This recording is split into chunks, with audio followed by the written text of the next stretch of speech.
আসসালামু আলাইকুম শিক্ষার্থীরা, আশা করি ভালো আছো। অনলি ইংলিশের পক্ষ থেকে আজকের রিটেন ক্লাসে তোমাদের সবাইকে স্বাগতম। তোমাদের সাথে আছি আমি মোহাম্মদ সোহেল রানা, শিক্ষার্থী, ইংরেজি বিভাগ, ঢাকা বিশ্ববিদ্যালয়। আজকের ক্লাসটি আমাদের মূলত প্যারাগ্রাফের উপরে, কিভাবে প্যারাগ্রাফ লিখতে হয় এবং কিভাবে প্যারাগ্রাফ লিখলে তুমি 10-এর ভেতরে 8 ইজিলি পেয়ে যাবে, এবং একই সাথে তুমি কিভাবে বানিয়ে প্যারাগ্রাফ লিখতে পারবে ফ্রি হ্যান্ড রাইটিং, সেটা তুমি আজকের ক্লাসে শিখতে পারবে। আজকের ক্লাসটি কাদের জন্যে? যারা এসএসসি এইচএসসি শিক্ষার্থী আছো কিংবা যারা বিশ্ববিদ্যালয় ভর্তি পরীক্ষার প্রস্তুতি গ্রহণ করছো, আজকের ক্লাসটি মূলত তাদের জন্যে। তাহলে চলো আমরা দেখি কিভাবে আমরা প্যারাগ্রাফ শিখবো এবং কিভাবে আমরা প্যারাগ্রাফ লিখবো। তো আমাদের একাডেমিক প্যারাগ্রাফ লেখার ক্ষেত্রে আমাদের 5টি বিষয় থাকতে হবে, অর্থাৎ এই 5টি বিষয়ের উপরে ভিত্তি করে আমাদের প্যারাগ্রাফকে মূল্যায়ন করা হয়।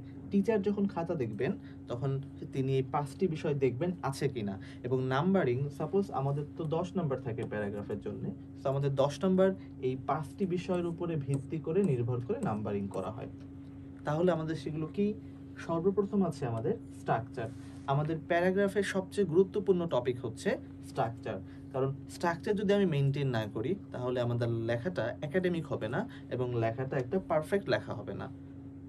দ্বিতীয় হচ্ছে আমাদের কন্টেন্ট, অর্থাৎ আমার যে প্যারাগ্রাফটা লিখতে বলা হয়েছে যে টপিকের উপরে, আমি কি সেই নির্ধারিত টপিকেই আছি, মূল পয়েন্টে আছি, নাকি আমি অফ টপিকে লিখছি। সো আমি ভিন্ন টপিকে যদি লিখি তাহলে তো আমার কন্টেন্ট চেঞ্জ হয়ে গেছে।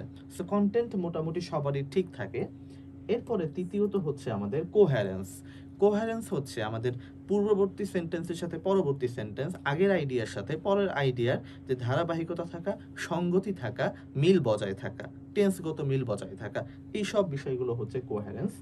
আমাদের সবচেয়ে গুরুত্বপূর্ণ একটা বিষয় হচ্ছে 4 নাম্বার পয়েন্টটা, সেটা হচ্ছে আমাদের ট্রানজিশনাল ওয়ার্ডস, অর্থাৎ আমরা যে কানেক্টরস নামক যে টপিকটি পড়েছি সেইগুলোকেই বলা হয় ট্রানজিশনাল ওয়ার্ডস। অর্থাৎ আমাদের লেখাকে মাধুর্যপূর্ণ করবার জন্যে, অর্থপূর্ণ করবার জন্যে, ভাব গাম্ভীর্যপূর্ণ করবার জন্যে আমাদের ট্রানজিশনাল ওয়ার্ড খুবই গুরুত্বপূর্ণ। এবং সর্বশেষ 5 নাম্বার, সেটা হচ্ছে আমাদের গ্রামার। আমাদের শিক্ষার্থীদের মধ্যে একটা মিসকনসেপশন হচ্ছে আমাদের প্যারাগ্রাফে যদি গ্রামার ঠিক থাকে, বাক্য ঠিক থাকে, সে প্রত্যাশা করে 15 নম্বর পাবে। টোটালি একটা রং কনসেপ্ট। কারণ আমার গ্রামারে মাত্র 2 নাম্বার ক্যারি করে। আমরা যদি একটা পার্সেন্টেজ হিসাব করি, আমাদের স্ট্রাকচারের জন্য মোটামুটি 3 নাম্বার ধরা হয়, কন্টেন্টের জন্য 2 নাম্বার, কোহেরেন্সের জন্য 1, ট্রানজিশনাল ওয়ার্ডের জন্য 2 এবং গ্রামারের জন্য 2। এই হচ্ছে টোটালি আমাদের 10 নাম্বার কাউন্ট করা হয়। এখন এইখানে সে তোমাদের একটা অনাস্থা বা কনফিউশন তৈরি হতে পারে যে গ্যারান্টি কি। গ্যারান্টি হচ্ছে, প্রথম গ্যারান্টি আমি নিজে, যেহেতু আমি ঢাকা বিশ্ববিদ্যালয় ইংরেজি বিভাগে পড়ি, আমাদের প্রথম সেমিস্টারে একটা কোর্স থাকে একাডেমিক প্যারাগ্রাফ রাইটিং, এবং আলহামদুলিল্লাহ আমি সেখানে 4 আউট অফ 4 পেয়েছি। তার মানে আমি স্ট্রাকচার জানি। তোমাদের ঢাকা বিশ্ববিদ্যালয়ে যারা ভর্তি পরীক্ষা দিবে, তোমাদের যেই টিচার খাতা দেখবেন রিটেন, সেই টিচারে আমাকে কোর্স করিয়েছেন এবং তিনি আমাকে 4 আউট অফ 4 দিয়েছেন। প্রথম কথা, ঢাকা বিশ্ববিদ্যালয়ে যখন ভর্তি পরীক্ষা দেই, আমি বি ইউনিটে 20-এর মধ্যে ইংরেজিতে 15 পেয়েছি। সো তার মানে মোটামুটি এতটুকু রিলাই তোমরা করতেই পারো যে আমি যে কথাগুলো বলছি এটা টোটালি অ্যাকসেপ্টেবল অ্যান্ড কারেক্ট। তো তোমরা যদি এই বিষয়গুলো মেনটেন করো, ইনশাল্লাহ তোমরা, কারণ 10-এ কখনো 10 পাওয়া সম্ভব না। অনেক ভিডিও দেখবা যে তারা ভোগাস কথা বলছে, 10-এ 10 পাবো। ডেসক্রিপটিভ লেখাতে কখনোই ফুল নম্বর পাওয়া যায় না, এটা ইম্পসিবল। সেই জন্য সর্বোচ্চ 8 বা 9 পাওয়া যায়। সো এই বিষয়গুলো মেনটেন করলে তুমি ইজিলি 10-এ 8 বা 9 ইনশাল্লাহ প্রত্যাশা করতেই পারো। ঠিক আছে? তাহলে আমাদের এই 5টা ফিচার ক্লিয়ার। আমাদের যে কোনো প্যারাগ্রাফে লিখবো আমাদের এই 5টা বিষয় থাকতেই হবে। এখন এগুলো কিভাবে থাকবে সেগুলো আমরা প্র্যাকটিক্যালি ধাপে ধাপে পুরো ক্লাসে দেখব। ওকে, আমাদের পরের ধাপ। এখন আমরা দেখব হচ্ছে আমাদের স্ট্রাকচার। আমরা যে স্ট্রাকচারের কথা বললাম, স্ট্রাকচারটা কি, কিভাবে মেনটেন করা হয়। আমাদের প্যারাগ্রাফ স্ট্রাকচারে 3টা বিষয় থাকে। শুধুমাত্র প্যারাগ্রাফ না, তোমাদের যে কোনো লেখারই 3টা অংশ থাকে। একটা ইন্ট্রোডাকশন থাকে, একটা বডি পার্ট থাকে এবং একটা কনক্লুশন থাকে। তাহলে আমাদের প্যারাগ্রাফে যে আমাদের ইন্ট্রোডাকশন পার্ট থাকবে, এটা হচ্ছে আমাদের একটা শুরুতেই টপিক সেন্টেন্স থাকবে। টপিক সেন্টেন্স কি, এগুলো আমরা একটু পরেই বিস্তারিত আলোচনা করব। দ্বিতীয়ত হচ্ছে আমাদের বডি পার্ট। বডি পার্টে আমাদের যেই প্যারাগ্রাফের যেই সাপোর্টিং সেন্টেন্স, কোন পয়েন্টগুলো নিয়ে আমরা লিখব, কোন আইডিয়াগুলো নিয়ে লিখব, সেই আইডিয়াগুলো আমাদের বডি পার্টে আসবে। আমাদের সাপোর্টিং আইডিয়া 1, 2, 3। অর্থাৎ আমরা 3টা আইডিয়া নিয়ে লিখব। এখন 3টা কেন লিখব? প্রথমত 3টার কম লিখলে সেই লেখাটা খুব ছোট হয়ে যায়, আবার 3টার বেশি লিখলে অতিরিক্ত বড় হয়ে যায়। সো প্যারাগ্রাফের কাকে বলে? প্যারাগ্রাফ হচ্ছে কোনো একটা টপিকের উপরে ক্ষুদ্র আলোচনা। তোমরা যেটা বাংলায় অনুচ্ছেদ পড়ো। অর্থাৎ 10 থেকে 12 বাক্যের একটা আলোচনা। আর আমাদের মিসকনসেপশন কি, আমরা স্কুল কলেজে আমাদের প্ল্যান থাকে কে কয় পেজ লিখে আসতে পারলাম। 10 পেজ, কেউ এমনও কেউ 5 পেজও লিখতে চায় প্যারাগ্রাফ, কম্পোজিশনের পরিবর্তে প্যারাগ্রাফ। সো এই বিষয়গুলো খুবই অকওয়ার্ড, আমরা অতিরিক্ত বড় করা যাবে না একাডেমিক রাইটিংয়ে। এরপরে আমাদের কনক্লুশন। কনক্লুশনে কি, আমাদের একটা কনক্লুডিং সেন্টেন্স থাকবে, সমাপ্তিসূচক একটি বাক্য থাকবে। এই হলো আমাদের স্ট্রাকচার, টপিক সেন্টেন্স, দেন সাপোর্টিং সেন্টেন্স, শেষে একটা কনক্লুডিং সেন্টেন্স। চলো তাহলে এখন আমরা এইগুলো প্র্যাকটিক্যালি দেখি। ওকে, তাহলে আমাদের স্ট্রাকচারের প্রথম আমাদের পয়েন্ট ছিল টপিক সেন্টেন্স। অর্থাৎ আমরা দেখব টপিক সেন্টেন্স জিনিসটা কি। প্যারাগ্রাফটি যেই বিষয়ের উপরে লেখা হবে তার সম্যক ধারণা দিতে হয় টপিক সেন্টেন্সে। ফর এক্সাম্পল, আমাদের একটা টপিক হচ্ছে ইম্পর্টেন্স অফ ট্রি প্লান্টেশন।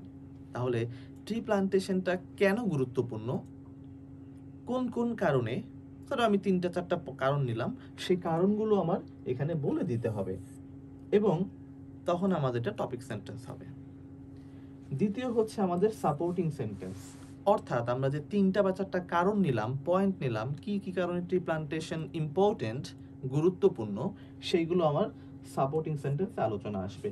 বলছে মূল টপিকের ব্যাপারে লেখকের বক্তব্য বা কন্ট্রোলিং আইডিয়া। অর্থাৎ কন্ট্রোলিং আইডিয়া হচ্ছে যে মূল পয়েন্টগুলো বললাম, 3টি বা 4টি থাকবে, এই কন্ট্রোলিং আইডিয়াকে ব্যাখ্যা করতে হয়। এক্ষেত্রে সাপোর্টিং সেন্টেন্সের সঙ্গে অন্তত একটি এক্সাম্পল বা রিজনিং রেজাল্ট থাকতে হয়। অর্থাৎ আমি যখন একটা ক্লেইম করব, কোনো একটা পয়েন্ট বলবো, তার সাপেক্ষে আমাকে পর্যাপ্ত এক্সাম্পল দিতে হবে, রেজাল্ট বলতে হবে, তখন আমার সেটা অ্যাকসেপ্টেবল হবে। সর্বশেষ আমাদের কনক্লুডিং সেন্টেন্স। অর্থাৎ কনক্লুডিং সেন্টেন্সটা আমরা কিভাবে লিখব, আমরা শেষ বাক্যটা কিভাবে লিখব, এটা আমরা দুইভাবে লিখতে পারি। একটা হচ্ছে সামারাইজেশন পদ্ধতি, একটি হচ্ছে কমেন্টারি পদ্ধতি। তাহলে সামারাইজেশন পদ্ধতি কি, পুরো প্যারাগ্রাফে ব্যাখ্যাকৃত কন্ট্রোলিং আইডিয়াগুলোকে সামারি করার মধ্য দিয়ে। অর্থাৎ আমি ওই যে 3টি বা 4টি যে পয়েন্ট নিয়েছি, মূল আইডিয়া ডিসকাস করেছি, এই পয়েন্টগুলোকে আমি কি করব, সামারি করে দেব খুবই সংক্ষেপে একটা বাক্যে। এটা একটা পদ্ধতি। আর দ্বিতীয় হচ্ছে কমেন্টারি। কমেন্টারি শব্দটা আসছে কোত্থেকে, কমেন্ট থেকে। অর্থাৎ লেখকের কোনো সাজেশন বা কমেন্ট করার মধ্যে প্যারাগ্রাফটি শেষ। অর্থাৎ এই প্যারাগ্রাফটা নিয়ে আমার অবজারভেশন, আমার ব্যক্তিগত অভিমত, আমার মূল্যায়ন, এই বিষয়গুলো দিয়ে শেষ করা, এটা হলো কমেন্টারি। সো আমাদের যেটা হয়, কমেন্টারি চাইতে সামারাইজেশন পদ্ধতিটা লেখাটা সহজ, কারণ আমরা যেই টপিক সেন্টেন্সটা লিখেছি সেই টপিক সেন্টেন্সটাকে আমরা প্যারাফ্রেজ করে সামারাইজেশনে লিখে দিতে পারি, এবং এটা অল্প সময়ে দ্রুত লিখে দেওয়া সম্ভব। তাহলে ক্লিয়ার কিনা? আমরা স্ট্রাকচার টপিক সেন্টেন্স ডিসকাস করলাম, বডি পার্টে এসে সাপোর্টিং সেন্টেন্সগুলোকে 3টি বা 4টি আলোচনা করলাম, এবং সর্বশেষে আমাদের কনক্লুডিং সেন্টেন্স, এবং কিভাবে লিখতে হবে সেটা আমরা এখন দেখলাম। চলো আমাদের পরের পয়েন্টটা আমরা চলে যাই। আচ্ছা, আমরা ফিচারের 5টি ফিচারের মধ্যে স্ট্রাকচার দেখেছি। আমাদের দ্বিতীয় গুরুত্বপূর্ণ ফিচার হচ্ছে ট্রানজিশনাল ওয়ার্ড। কি কি ট্রানজিশনাল ওয়ার্ড হতে পারে? এখন ট্রানজিশনাল ওয়ার্ড বা কানেক্টরস বিভিন্ন রকমের হয়। কিছু কারণ বোঝায়, কিছু নতুন আইডিয়া যুক্ত করে, কিছু বৈপরীত্য বোঝায়। এগুলো ভিত্তি করে প্যারাগ্রাফের টাইপের উপরে। আমরা নেক্সট কোনো একটা ক্লাসে প্যারাগ্রাফের বিভিন্ন টাইপ নিয়ে আলোচনা করব। অর্থাৎ প্যারাগ্রাফগুলো বিভিন্ন রকমের আছে, descriptive paragraph, cause and effect paragraph, compare contrast, argumentative. So বিভিন্ন প্যারাগ্রাফে বিভিন্ন রকমের ট্রানজিশনাল ওয়ার্ড ব্যবহৃত হয়। আমরা যখন নতুন কিছু ইন্ট্রোডিউস করি, নতুন ইনফরমেশন অ্যাড করি, সেই ক্ষেত্রে আমরা further more, more over, in addition, additionally, besides, এই কানেক্টরসগুলো আমরা ব্যবহার করতে পারি। যখন আমরা এক্সাম্পল দেই, এক্সাম্পল দেওয়ার ক্ষেত্রে আমরা কি কি ব্যবহার করতে পারি? For example, for instance, such as, two illustrate. যখন আমরা ডিফারেন্স বা অপোজিশন বলি, ভিন্ন কিছু বলি, বৈপরীত্য বলি, তখন আমরা however, on the other hand, conversely, nevertheless, yet, in spite of, in contrast, দো, অলদো এইগুলো ব্যবহার করতে পারি। কজ অ্যান্ড ইফেক্ট যখন বোঝাই, কারণ এবং ফলাফল বোঝাই, তখন আমরা therefore, as a result, consequently, accordingly, hence, thus এইগুলো ব্যবহার করতে পারি। সিকোয়েন্স অফ অর্ডার, ধারাবাহিকতা বোঝাতে আমরা ফার্স্ট, সেকেন্ড, থার্ড, নেক্সট, দেন, এইটা আমাদের খুবই খুবই গুরুত্বপূর্ণ। সিকোয়েন্সটা আমাদের প্যারাগ্রাফে লেখায় এইটা বেশি ব্যবহৃত হবে। সর্বশেষ কনক্লুশন বা সামারির ক্ষেত্রে আমরা কি কি ব্যবহার করতে পারি? কনক্লুডিং সেন্টেন্সের ক্ষেত্রে আমরা ইন কনক্লুশন ব্যবহার করতে পারি, টু সাম আপ ব্যবহার করতে পারি, ইন সামারি অ্যান্ড ফাইনালি। এই কানেক্টরসগুলো বা ট্রানজিশনাল ওয়ার্ডসগুলো আমরা ব্যবহার করব। সো এগুলো আমাদেরকে মনে রাখতে হবে। ওকে,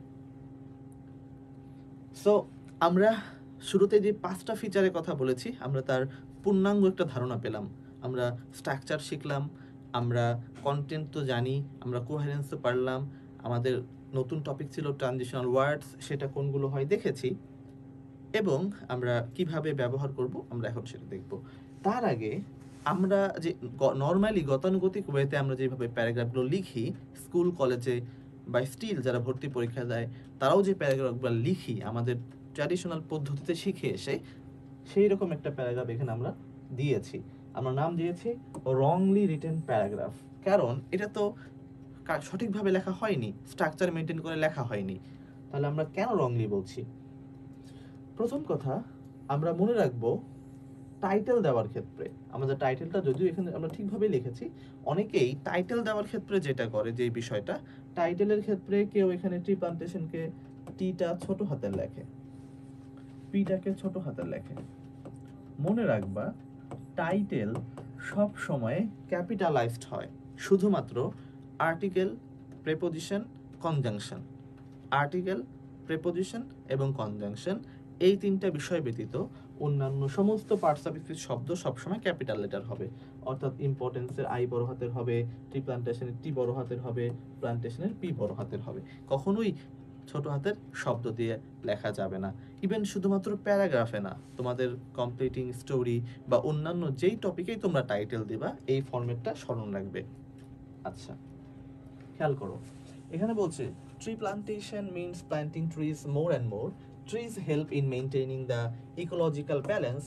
They absorb carbon dioxide and release oxygen, which is essential for all living beings.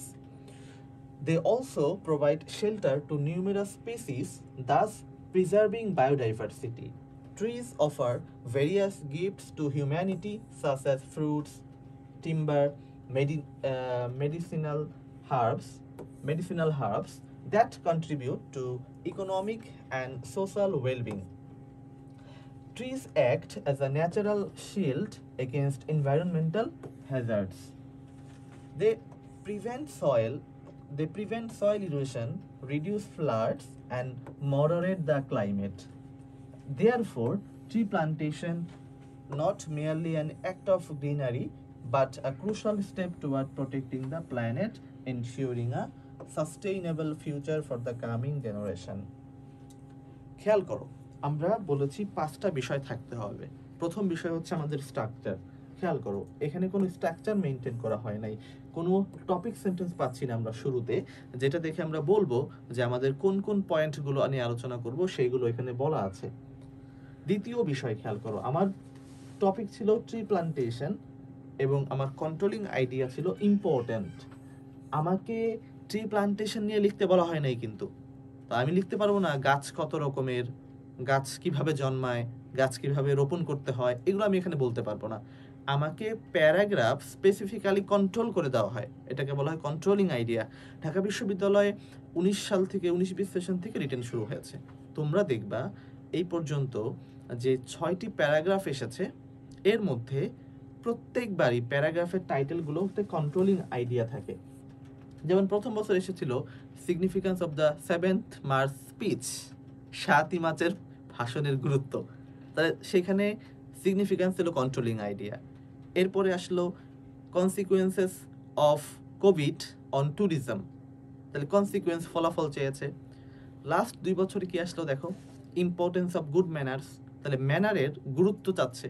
Last ইয়ারে আসলো how education shapes an individual, তাহলে কিভাবে ব্যক্তিকে শেপ দেয়, একটা রূপ দেয়, মানে প্রত্যেকটা প্যারাগ্রাফে আমাদের কন্ট্রোল করে, একটা কন্ট্রোলিং আইডিয়া থাকে। So, আমাদের এখানে টপিক হচ্ছে ট্রি প্লান্টেশন এবং কন্ট্রোলিং আইডিয়া হচ্ছে ইম্পর্টেন্স। আমি শুধুমাত্র এখানে ট্রি প্লান্টেশনের গুরুত্ব নিয়েই বলবো, অতিরিক্ত একটি শব্দও ব্যবহার করা যাবে না, কারণ আমার তো অত সময় নেই, অত জায়গা নেই। যারা ঢাবিতে পরীক্ষা দিবে তাদের জন্য মাত্র এক পেজ, আর এরকম একটা পেজ থাকে জায়গা, এবং পরের পেজের এতটুকু জায়গা থাকে। তোমার টাইম হচ্ছে প্যারাগ্রাফের জন্য 10 থেকে সর্বোচ্চ 11 মিনিট, তাহলে তুমি কত বড় লিখবে? Mind it. যেখানে ছিলাম আমরা, সো আমাদের শুধুমাত্র গুরুত্ব নিয়ে লিখতে হবে। আর এইখানে শুরু করা হয়েছে কি দ্বারা? Tree plantation means planting tree, গাছ লাগানো মানে কি? আরে ভাই, গাছ রোপণ মানে তো আমার এখানে চাই নাই, বলার দরকার নেই। আমার শুরু হবে টু দা পয়েন্টে, অর্থাৎ কেন গুরুত্বপূর্ণ, 3টা বা 4টা আমরা কারণ বের করব। তাহলে শুরুতেই টপিক সেন্টেন্স নাই। কন্টেন্ট মোটামুটি ঠিক আছে, কারণ কন্টেন্ট লিখলে সবাই ঠিক থাকে। গুরুত্বপূর্ণ পয়েন্ট, ট্রানজিশনাল ওয়ার্ডস। দেখো, একটিও কোথাও ট্রানজিশনাল ওয়ার্ড বা কানেক্টরস নাই। আমরা যতগুলো কানেক্টরস পড়েছি টেবিলে, তার কোনোটার এখানে অ্যাপ্লিকেশন নাই। তাহলে এখানে সেই স্ট্রাকচারে নাম্বার পাবে না, কানেক্টরস বা ট্রানজিশনাল ওয়ার্ডসের ব্যবহারে নাম্বার পাবে না। 5 নাম্বার সে অটোমেটিক্যালি মাইনাস, নাই হয়ে গেছে। এখন এই প্যারাগ্রাফটাকে মূল্যায়ন করা হবে কতর উপরে? 5-এর উপরে। এখন 5-এর উপরে তুমি সর্বোচ্চ কত দিবা? ধরো 4ই দিলা হাইয়েস্ট, তাহলে তুমি 4 পাইলা মাত্র। তোমার এখানে যদি স্ট্রাকচার থাকতো বেড়ে যাইতো 3, তোমার এখানে যদি ট্রানজিশনাল ওয়ার্ড থাকতো আরো মিনিমাম 1.5 বাড়তো, 1.5, তাহলে টোটাল হইতো কত? 8.5। তো বুঝতেই পারছো আমাদের স্ট্রাকচার, ট্রানজিশনাল ওয়ার্ড ইম্পর্টেন্ট। তাহলে আমরা পারফেক্টলি কিভাবে লিখতে হবে, কারেক্টলি, সঠিকভাবে, নির্ভুলভাবে লিখতে হবে, সেটাতে আমরা ফিরে যাচ্ছি। ওকে, এখন আমরা দেখব a practical approach to a paragraph writing. So কিভাবে সঠিকভাবে লিখব, আমাদের কি কি পয়েন্ট আগে রেডি করতে হবে। আমরা একটা টপিক পাওয়ার সাথে সাথে আমাদের ব্রেন স্টর্মিং করতে হবে। ব্রেন স্টর্ম মানে কি? ব্রেনের মধ্যে ঝড় উঠবে? হ্যাঁ, ব্রেনের মধ্যে অবশ্যই ঝড় উঠবে, অর্থাৎ তোমার ব্রেনে আইডিয়া চিন্তা করতে হবে। ট্রি প্লান্টেশন নাম শোনার সাথে সাথে আমরা এইভাবে একটা ব্রেন স্টর্মিং আইডিয়া জেনারেট করব। আমরা কি কি আইডিয়া পাই? সাপোজ অক্সিজেন দেয়, হ্যাঁ, আমাদের একটা মাথায় আসলো। আমাদের মাথায় আসলো কার্বন ডাইঅক্সাইড, CO2 গ্রহণ করে নেয়। আমাদের মাথায় আসলো বিভিন্ন ফল দেয়, বিভিন্ন কাঠ দেয়, জ্বালানি দেয়। এইভাবে আমরা ব্রেন স্টর্মিং করব। আমাদের আরো মাথায় আসলো এরা মেডিসিন দেয়, হ্যাঁ, আমাদের মাথায় আসলো এরা আমাদেরকে ক্যালামিটি থেকে রক্ষা করে। সো এইভাবে আমরা টপিক পাওয়ার সাথে সাথে ব্রেইন স্টর্ম করব, আইডিয়া জেনারেট করব। তাহলে আমরা অনেকগুলো আইডিয়া পেয়ে গেছি। এখন এই আইডিয়াগুলো থেকে আমরা বাছাই করে বেস্ট 3টি বা 4টি পয়েন্ট তৈরি করব, ঠিক আছে? এটাকে বলা হচ্ছে ব্রেইন স্টর্মিং। কারণ ব্রেইন স্টর্মিং করলে আমি প্যারাগ্রাফে যা আইডিয়া লাগবে, ইনফরমেশন লাগবে, সেইগুলো আমি জেনারেট করতে পারবো। দ্বিতীয় হচ্ছে আমাদের কন্ট্রোলিং আইডিয়া। অর্থাৎ কন্ট্রোলিং আইডিয়া হচ্ছে আমরা ব্রেইন স্টর্মিং এর ফলে যে 1টি, 2টি, 3টি, 4টি যে পয়েন্ট পাবো, সেইগুলো হচ্ছে আমাদের কন্ট্রোলিং আইডিয়া। কোন কোন পয়েন্ট নিয়ে আমরা লিখব, ঠিক আছে? এরপরে আমাদের সাপোর্টিং সেন্টেন্স। এই কন্ট্রোলিং আইডিয়াগুলোকে নিয়ে বডি পার্টে গিয়ে আমরা সাপোর্টিং সেন্টেন্সগুলো লিখব, প্রথমত, দ্বিতীয়ত, তৃতীয়ত, চতুর্থত, এইভাবে। এবং সর্বশেষ আমরা কনক্লুডিং সেন্টেন্স লিখে প্যারাগ্রাফটা সমাপ্তি করব। এটা আমরা আগেও আলোচনা করেছি। তাহলে আমরা এখন একটা পারফেক্ট স্ট্রাকচারে লেখা একটা প্যারাগ্রাফ পড়ছি। আমাদের আগে যেই রংলি রিটেন প্যারাগ্রাফটা ছিল, ভুলভাবে লিখিত যে প্যারাগ্রাফটা ছিল, সেটাকে আমরা একাডেমিক্যালি কারেক্ট করে ট্রানজিশনাল ওয়ার্ড যুক্ত করে আমরা লিখছি। খেয়াল করো, প্রথমে থাকবে আমাদের কি? Topic sentence. তাহলে আমাদের টপিক সেন্টেন্স লিখছি আমরা এই প্যারাগ্রাফটা। Tree plantation is very much important. কেন ইম্পর্টেন্ট?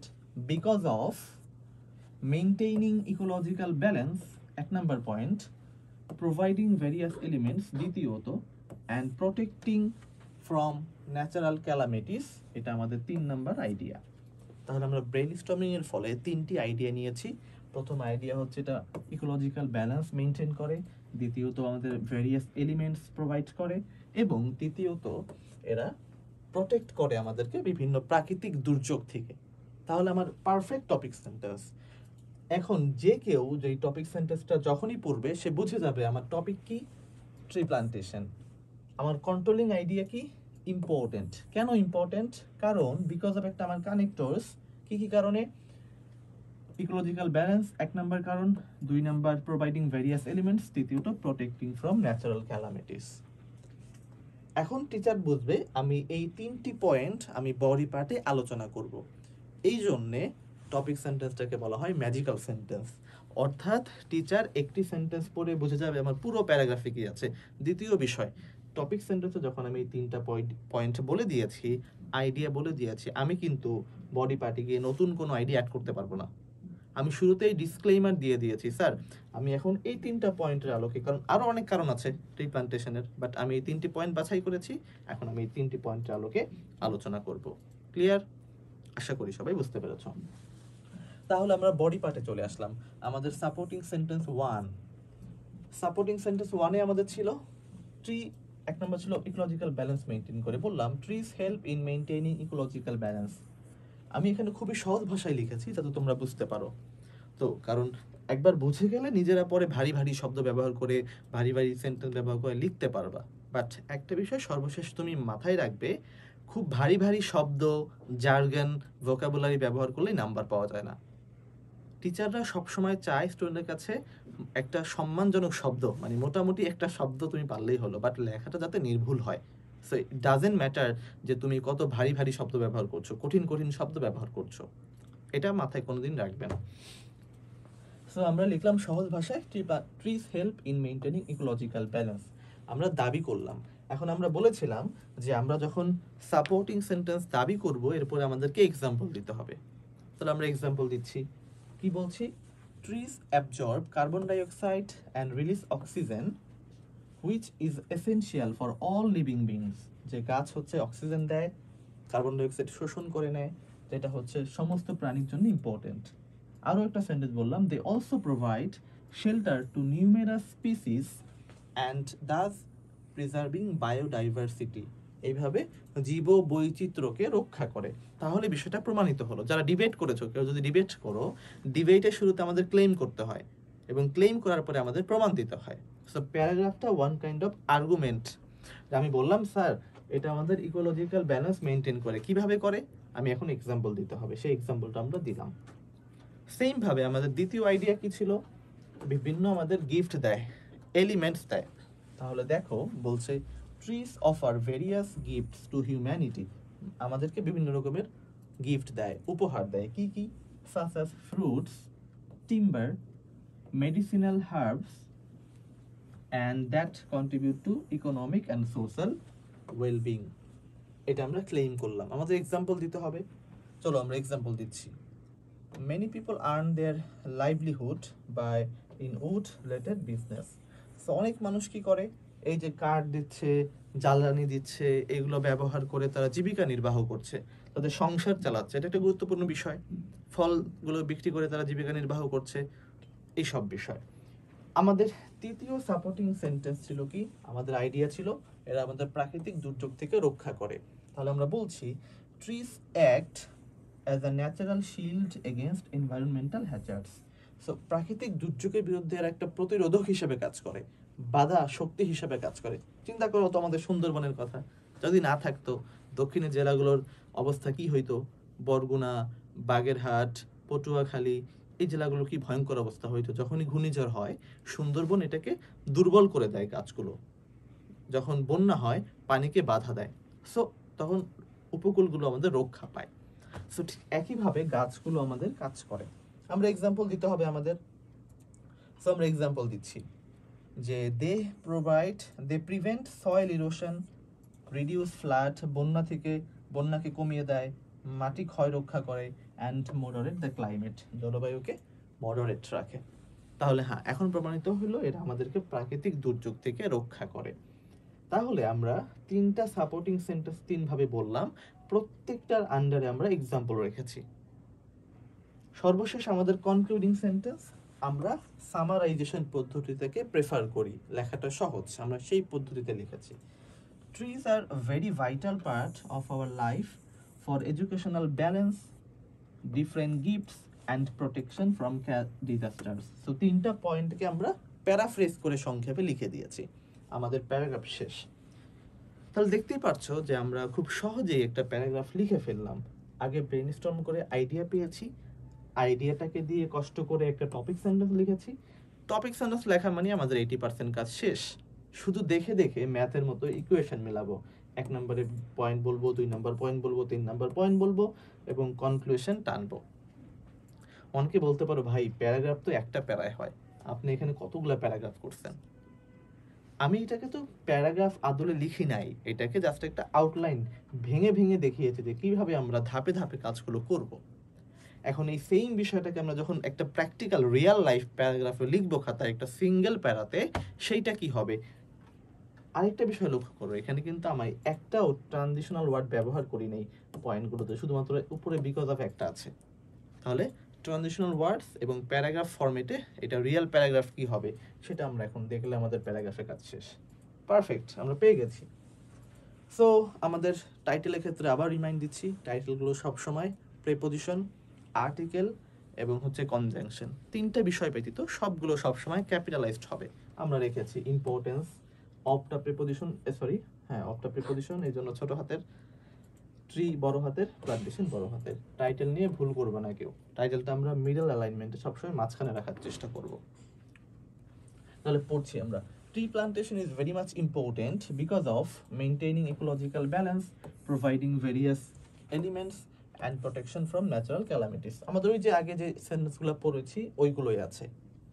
যখন আমরা প্রথম সাপোর্টিং আইডিয়াটা লিখব তখন তোমাদের একটা কানেক্টরস লাগবে, আমরা ব্যবহার করছি ফার্স্ট অফ অল, প্রথমত trees help in maintaining ecological balance করে। এখন কিভাবে আমরা এক্সাম্পল দিব, এক্সাম্পল দিতে আমরা শুরু করলাম একটা ট্রানজিশনাল ওয়ার্ড দিয়ে, ফর এক্সাম্পল। এছাড়াও তোমরা লিখতে পারো ফর ইনস্ট্যান্স, আরও আছে। তো ফর এক্সাম্পল দিয়ে বললাম, they absorb carbon dioxide and release oxygen which is essential for all living beings. They also provide shelter to numerous species, thus preserving biodiversity. এখানে আমাদের 1 নম্বর আইডিয়াটা শেষ, আমরা একটু আগে সেটা দেখেছি। তাহলে আমরা যখন দ্বিতীয় আইডিয়াটা শুরু করব, আমরা দ্বিতীয় একটি কানেক্টরস বা ট্রানজিশনাল ওয়ার্ড ব্যবহার করব। আমরা শুরু করছি সেকেন্ডলি দিয়ে। সো সেকেন্ডলি পরেই টিচার বুঝে যাবে এইখান থেকে আমার দ্বিতীয় বা 2 নম্বর আইডিয়াটা শুরু হচ্ছে।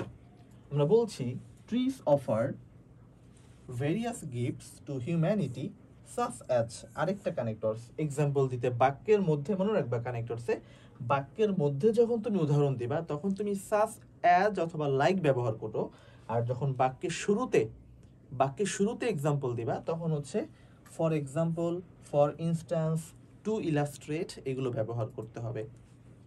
So such as fruits, timber, medicinal herbs that contributes two economic and social wellbeing. এখন আমরা একটা এক্সাম্পল দিব, আমরা এক্সাম্পল দিচ্ছি টু ইলাস্ট্রেট।